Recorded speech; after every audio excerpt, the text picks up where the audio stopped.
31 baril na paso ang rehistro ang na-turnover sa PNP sa General Santos City at South Cotabato.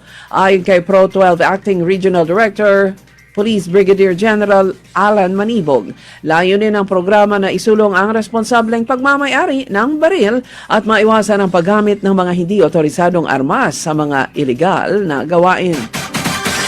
Naghahanda na ang DSWD-12 at lokal na pamahalaan ang Parang Maguindanao del Norte para sa pagpapatupad ng Uplift program. Ayon sa DSWD, aabot sa 14,372 na mga benepisyaryo sa Parang ang target na makatanggap ng ayuda. Layunin ng koordinasyon na matiyak ang maayos na pamamahagi ng programa.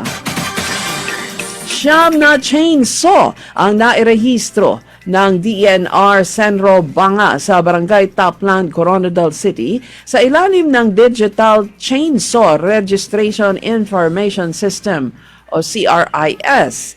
Kasabay nito, nagsagawa rin ng orientation upang hikayatin ang mga may-ari ng mga ito na sumunod sa Chainsaw Act at makatulong sa kampanya laban sa illegal logging. Nagtanim ng 500 mga punla ang Sarangani Provincial Jail. Ito'y bilang bahagi ng 1 Million Trees Project sa lalawigan. Kabilang sa mga itinanim ang langka, robusta coffee at nara sa loob ng 1 ektaryang lugar. Ayon kay Governor Rogelio Pacquiao, layunin ng programa na mapalakas ang pangangalaga sa kalikasan at mapataas ang kakayahan ng lalawigan laban sa epekto ng climate change at kalamidad. 95% na handa na ang Commission on Elections para sa kauna-unahang Bangsamoro Parliamentary Elections sa September 14.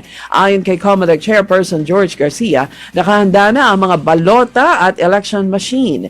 Isinagawa na rin ang paghahanda para sa training ng mga guro, election personnel at mga pulis na magsisilbi sa halalan.